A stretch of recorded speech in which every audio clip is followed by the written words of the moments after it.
Samantala sa iba pang balita, patuloy pa rin na nakatutok ang pamahalaan sa sitwasyon nga sa Zamboanga City. Ito'y upang tiyakin ang seguridad ng mga mamamayan at bigyan ng tulong ang mga apektado ng kaguluhan doon. Narito ang report ni Julius Disamburun. Patuloy pa ding nagaganap ang kaguluhan sa Zamboanga City sa pagitan ng Moro National Liberation Front at ang puwersa ng militar. Saktong 1 linggo na ang nakararaan. Kung kaya't patuloy din ang pagtaas ng bilang ng mga residenteng inilikas dahil sa sigalot. Nasa mahigit 60,000 katao na ang kabuuang bilang ng mga evacuees at apektadong residente dahil sa standoff. Base sa mga inilabas na pahayag ng ilang lokal na opisyal, kanselado pa din ang pasok ng mga eskwelahan sa Zamboanga at hindi pa din nila pinapayagang bumalik ang mga estudyante hanggang nagaganap ang mga kaguluhang ito.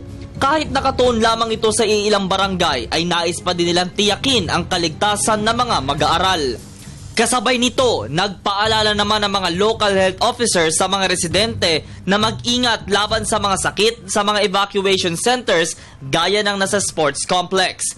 Ayon kay Dr. Lynn Agbulo, Zamboanga City Health Officer, sa kanilang pinakahuling obserbasyon, may ilan dito ay nagkakasakit na din ng sore eyes dahil sa sobrang init at pananakit ng tiyan dahil sa tubig na iniinom.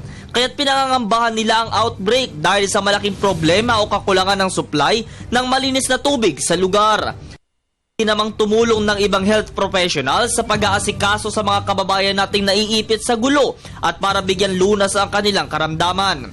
Patuloy din naman ang pamamahagi ng pagkain ng Department of Social Welfare and Development sa mga evacuees.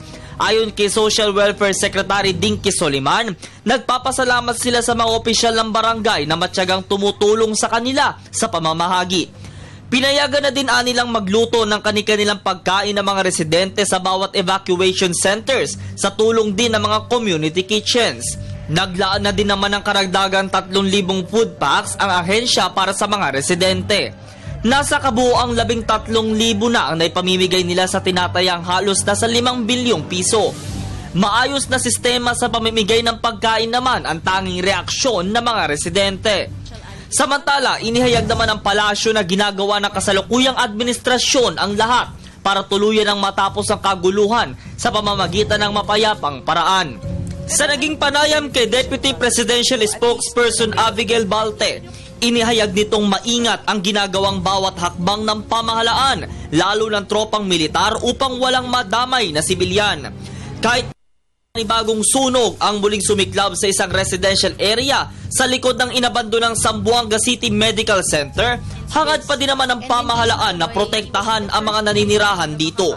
Panawagan naman ang mga lokal na lider na idaan sa isang masinsinan at direktang usapin sa pagitan ng Office of the Presidential Advisor on the Peace Process at ng MNLF, partikular kay Nur Miswari, para tuluyan ang mawakasan ang gulo.